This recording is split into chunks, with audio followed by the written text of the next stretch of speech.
Como eu disse, estaremos hoje fazendo um estudo acerca da Páscoa, mas de que maneira, até que ponto nós podemos falar de uma Páscoa cristã?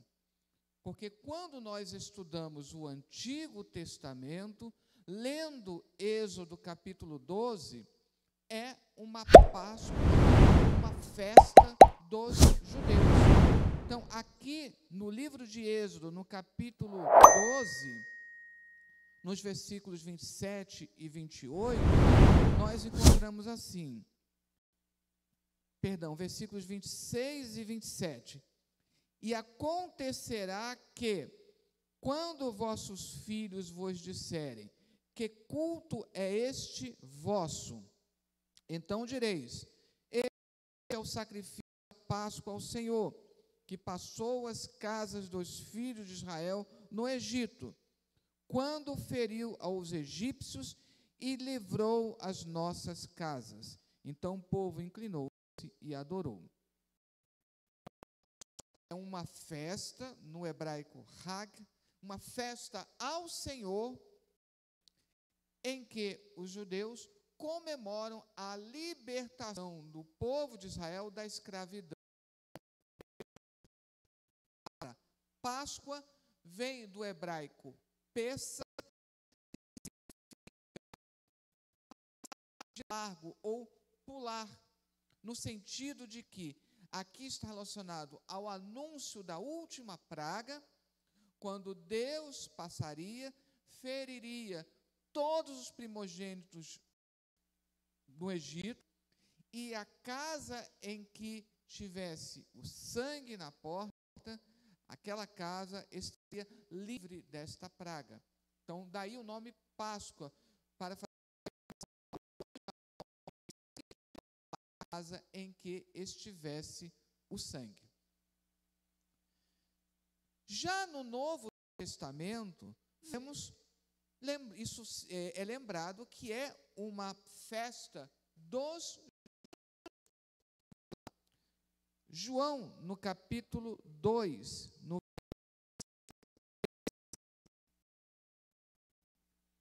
João 2,13, nos diz assim: e estava próxima a Páscoa dos judeus, e Jesus subiu a Jerusalém.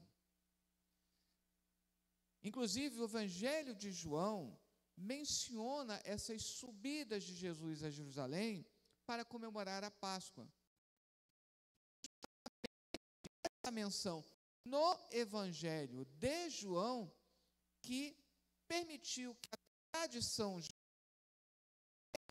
tradição cristã estabelecesse que o ministério de Jesus durou cerca de 3 anos, com 33 anos, porque a Bíblia nos informa somente a idade com a qual Jesus começou o seu ministério. Está lá em Lucas, no capítulo 2, que Jesus começou o seu ministério com 30 anos, mas não diz quanto tempo durou o seu ministério e muito menos com quantos anos ele morreu, foi crucificado. Mas a partir das subidas de Jesus para a Páscoa, no Evangelho de João, estabeleceu-se na tradição que o ministério de Jesus durou 3 anos e meio, e consequentemente ele morreu com 33 anos. Agora, o mais importante que nós observamos aqui é que João faz questão de salientar, é a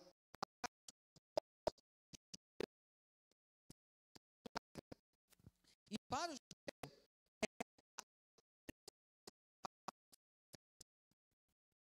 para muitos judeus, a compreensão de muitos judeus é que ali começa de fato o povo de Israel. Antes você tem promessa de um povo, mas o povo em si é como se começasse ali, o povo de Israel. Podemos observar ainda no Evangelho de João, no capítulo 11, versículo 55. João 11:55. E estava próxima a Páscoa dos judeus. E muitos daquela região subiram antes da Páscoa para se purificar. Por ser a principal festa dos judeus, Jesus, que nasceu como judeu, por isso que o próprio Evangelho de João diz, veio para os seus. Em que sentido? Que Jesus, como diz Mateus, veio primeiro resgatar, depois ele se volta para nós, gentios.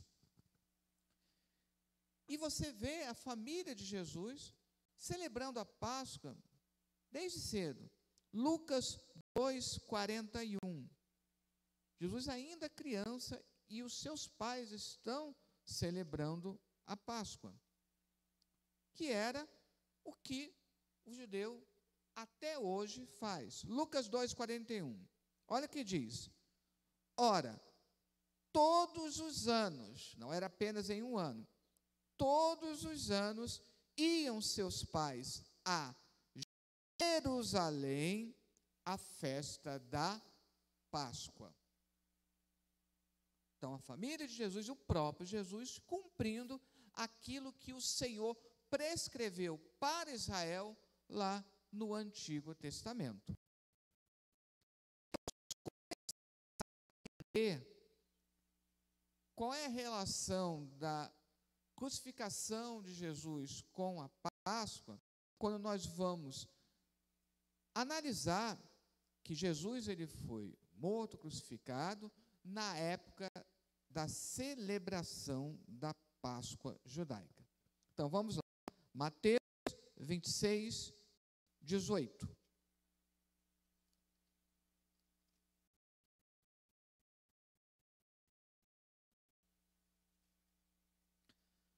Mateus 26, a partir do versículo 17.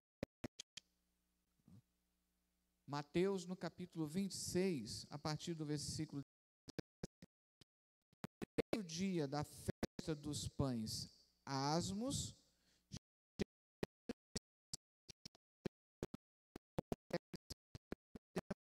a comida da Páscoa. E ele disse, ide à cidade a um certo homem e dizei-lhe, o mestre diz, o meu tempo está próximo, em tua casa celebrarei a Páscoa.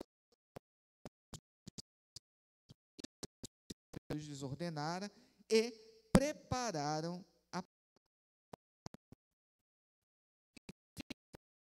celebração da Santa Ceia é no momento em que Jesus celebra a sua última Páscoa. Vamos continuar. E chegada a tarde, sentou-se à mesa com os 12. Enquanto eles comiam, disse, em verdade vos digo que um de vós há de me trair. Ou seja, aqui Jesus está comemorando a Páscoa. E aí, num determinado momento, vamos pular para o versículo 26. Enquanto comiam, então é interessante isso. Jesus celebra a Páscoa primeiro e, num determinado momento, ele institui a Santa Ceia. Olha o que diz no versículo 26. Enquanto comiam o quê? O pão que é comido, né, na Páscoa. Quando comiam a Páscoa. Enquanto comiam, Jesus tomou o pão e, abençoando-o, partiu e o deu aos seus discípulos e disse, tomai e comei, isto é o meu corpo. E tomando o cálice e dando graça, deu-lhe dizendo, bebei dele todos. Então, aqui nós começamos a ver a relação da Páscoa com o sacrifício de Jesus. E aqui também começa essa comparação. Na Páscoa judaica, o Evangelho de João diz o quê? Eis o Cordeiro de Deus que tira o pecado do mundo. chama Jesus de o Cordeiro de Deus, fazendo como se comemora, se celebra a Páscoa, quando se sacrificava um cordeiro. Lá em Lucas 22:15, Jesus demonstra o quanto ansiava por este momento, que deveria coincidir com a Páscoa. Vamos ler desde o versículo 14. Lucas 22, no versículo 14. E chegada a hora, pôs-se à mesa e com ele os 12 discípulos. E disse-lhes: desejei muito comer convosco esta Páscoa antes que padeça. O que nós vimos? Jesus celebrava, como qualquer judeu, a Páscoa todos os anos, mas Jesus está ciente de que essa é especial, porque nela Jesus vai ser crucificado e vai morrer pelos nossos pecados. Aí no versículo 16, porque vos digo que não a comerei mais até que ela se cumpra no... Tomando o cálice, havendo dado graças, disse: tomai-o e reparti entre vós. Vos digo que já não beberei do fruto da vide até que venha o reino de Deus. E tomando o pão, e havendo dado graças, partiu e deu-lhe, dizendo: isso é o meu corpo que é por vós dado. Fazei isso em memória de mim. Semelhantemente, o cálice depois da ceia, dizendo: esse cálice é o novo testamento no meu sangue, que é derramado por vós. O que é interessante aqui é que há uma menção do cálice 2 vezes.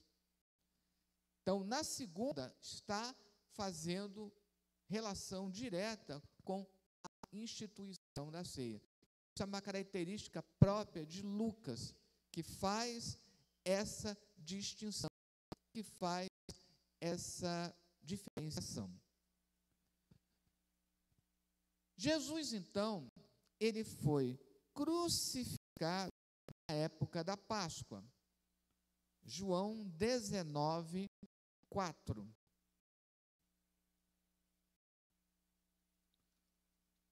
Evangelho de João, no capítulo 19, versículo 4.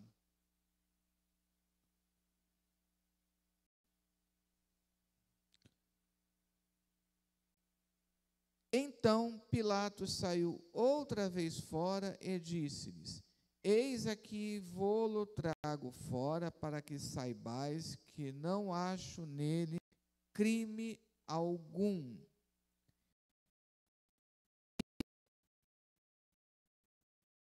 Se fala justamente da preparação para a Páscoa, que os judeus chamam de Parasceve. Isso está lá no versículo 14. E era a preparação da Páscoa, e quase a hora sexta, e disse aos judeus: eis aqui o vosso rei. Eles estavam preparando a Páscoa, mas eles bradaram: tira, tira, crucifica. Disse Pilatos: eis crucificar o vosso rei. Responderam os principais dos sacerdotes: não temos rei senão César. Então entregou-lhe para que fosse crucificado, e tomaram Jesus e o levaram.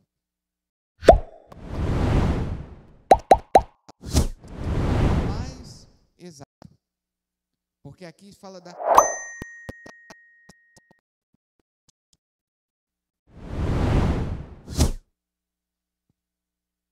Uma coisa interessante, que é uma relação bem interessante que pode ser feita, que a Páscoa judaica celebra a libertação da escravidão do povo de Israel do Egito. Aqui Jesus está nos libertando, através do seu sacrifício, da escravidão do Egito do pecado.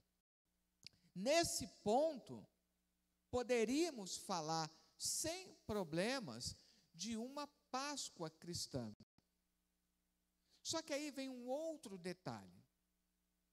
Jesus ressuscitou no domingo, o primeiro dia da semana. Por isso, nós cultuamos a Deus prioritariamente no domingo. Não guardamos o domingo. Não estamos substituindo a guarda de um dia pelo outro. Mas nós damos prioridade ao culto no domingo porque Jesus nele ressuscitou. Como a celebração da ceia lembra esse fato, o mais correto seria celebrar a ceia todo domingo. Mas, desde os primórdios da reforma, que tornou-se hábito apenas num determinado período durante o mês. Hoje, nós temos o hábito de celebrar a ceia somente uma vez no mês. Mas o correto, vamos dizer assim, seria todo domingo. Posto isto, seria desnecessário falar de uma Páscoa cristã, já que deveríamos estar falando da ressurreição de Jesus todo domingo. Mas como isso não acontece no nosso meio, como era um hábito da igreja primitiva, mas como deixou de ser um hábito culto, como hoje nós só celebramos uma vez no mês, podemos dizer que falar de uma Páscoa cristã é um momento propício de evangelização, para nós declararmos ao mundo que Jesus, de fato, ressuscitou ao terceiro dia. Obviamente que a Páscoa foram agregados elementos que não têm nenhuma relação. Isso é uma longa história. A questão do... Então, tudo isso são tradições, são costumes que foram colocados muito posteriormente. E tem até um simbolismo. O simbolismo original é até bonito.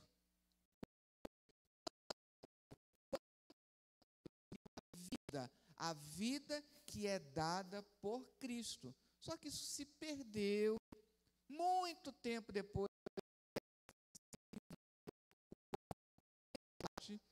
porque até hoje em alguns países é o ovo de galinha mesmo pintado para fazer essa celebração, e o significado original era esse, simbolizar a vida que Cristo deu por nós, para que nós tivéssemos vida, e vida em abundância, como diz o Evangelho de João.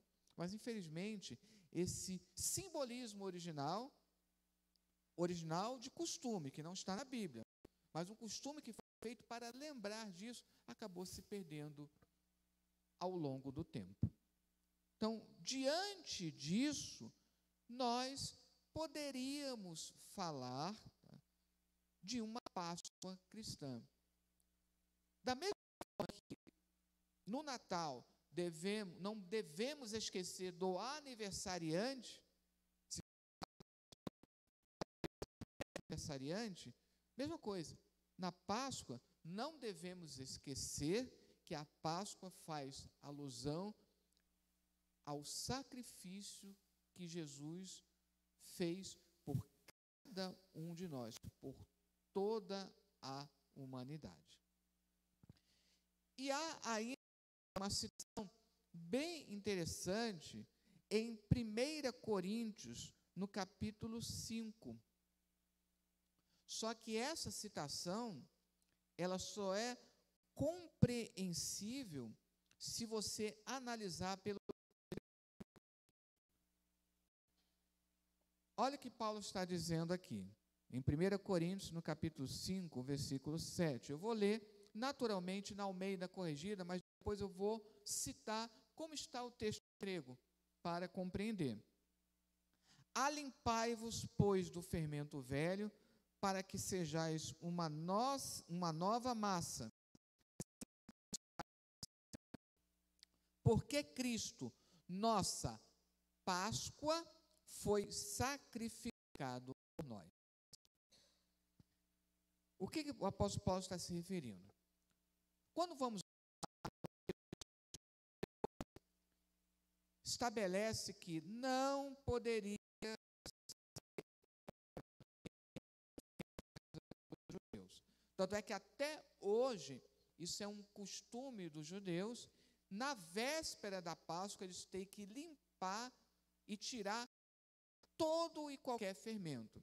Eles levam isso às últimas consequências, toda a louça, para não ter o risco de ter qualquer outro alimento, toda a louça, prato, lavadora, tudo, eles têm uma louça especial só para a Páscoa.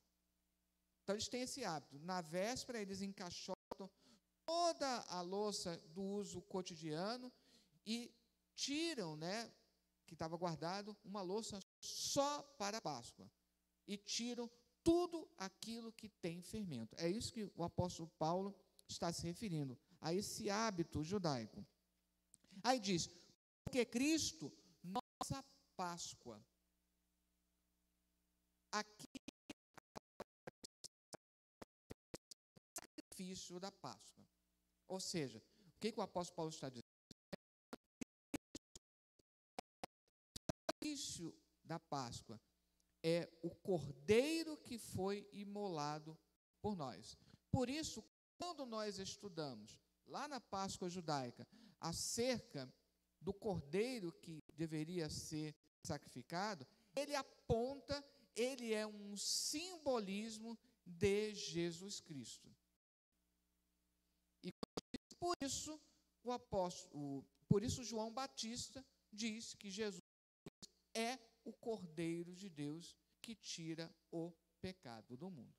Então, quando nós vemos aqui por esse versículo, nós podemos entender que, desde que nós lembremos do contexto bíblico, poderemos sim falar de uma festa, de uma Páscoa cristã. Aqui na sequência, olha o que diz. Pelo que façamos, Paulo está falando com a comunidade cristã. Pelo que façamos festa,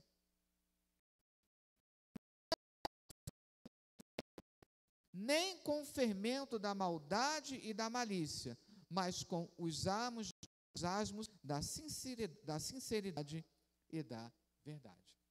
Então, por essa declaração do apóstolo Paulo, pelo que façamos festa, é como se ele quisesse dizer, podemos até falar de uma Páscoa cristã, desde que ela faça menção do contexto bíblico adequado.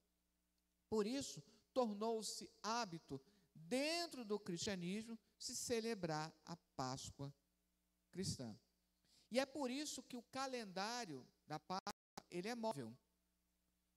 Porque ele acompanha mais ou menos, não, nem sempre coincide, mas acompanha mais ou menos a data da Páscoa judaica, que é o calendário judaico é um calendário lunisolar, é diferente do nosso.